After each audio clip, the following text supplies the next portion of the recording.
बोलो विष्णु भगवान की जय। पाठ पूजा चैनल में आपका हार्दिक स्वागत है।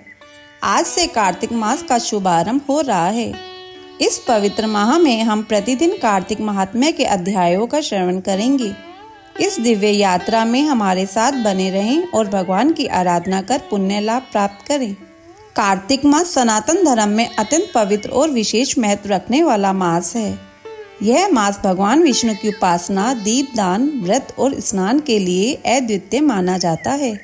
कार्तिक माह में नियम पूर्वक धर्म, पूजा पाठ और संयम का पालन करने से व्यक्ति को असीम पुण्य की प्राप्ति होती है। कार्तिक महात्म्य के प्रथम अध्याय में इस पवित्र माह की महिमा का वर्णन किया गया है, जहाँ देवताओं द्वारा भगवान विष्णु की आराधना का महत्व और इस मास में किए गए पुण्य कर्मों का विस्तार से वर्णन मिलता है। इस अध्याय के श्रवण और पालन से भक्तजन धर्म, अर्थ, काम और मोक्ष की प्राप्ति करते हैं।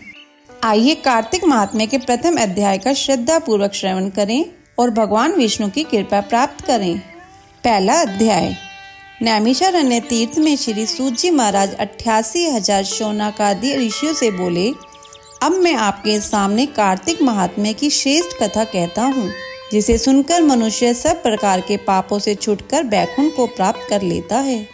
सूत जी ने कहा, श्री कृष्ण जी से आज्ञा लेकर नारद जी के चले जाने पर सत्यभामा प्रसन्न होकर श्री कृष्ण से बोली, हे नाथ, मेरा जीवन सफल हो गया।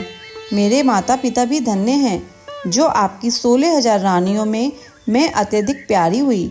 मैंने वह कल्प वृक्ष आदि आपके साथ नारद जी को विधि पूर्वक दान में दे दिया, परंतु वही कल्प वृक्ष मेरे घर में सदा लहराया करता है, जिसकी बात को मृत्यु लोक में कोई भी स्त्री नहीं जानती।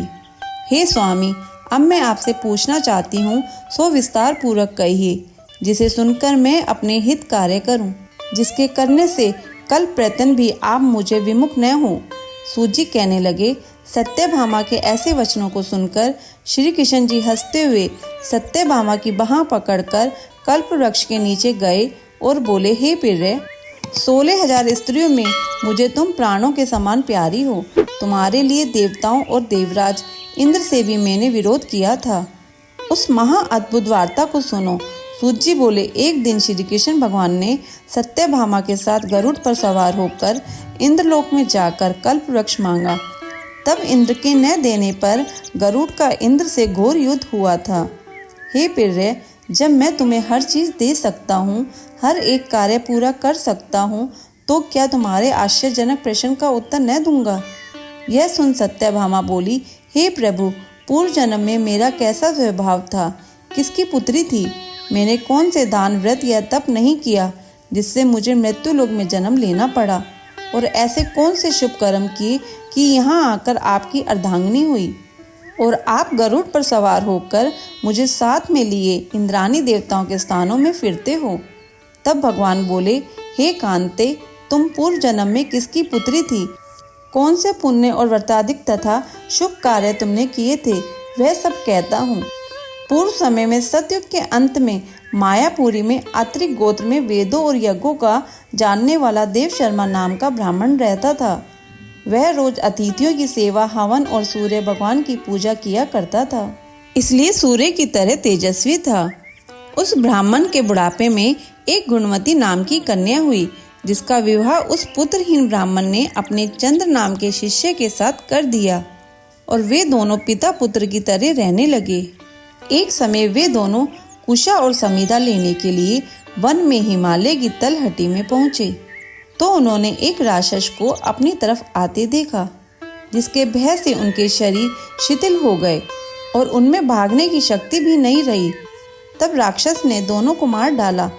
उनके धर्मात्मा होने के कारण मेरे पार्षद उनको बैकुंठ में ले गए, क्योंकि उन्होंने आजीवन सूर्य की पूजा की थी।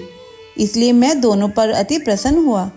जब वे दोनों विमान पर चढ़े हुए सूर्य के समान तेजस्वी रूपवान चंदन और माला धारण किए हुए बैकुंठ में आए, तब मेरे पास दिव्य भोगों के भोग भोगने लगे। पहला अध्याय संपूर्ण। आगे की वीडियो में सुने कार्तिक महात्म्य के सभी अध्याय। अगर आपको ये अध्याय सुनना अच्छा लगा हो तो इसे लाइक करके शेयर करें। चैनल में नए हो तो सब्सक्राइब करें।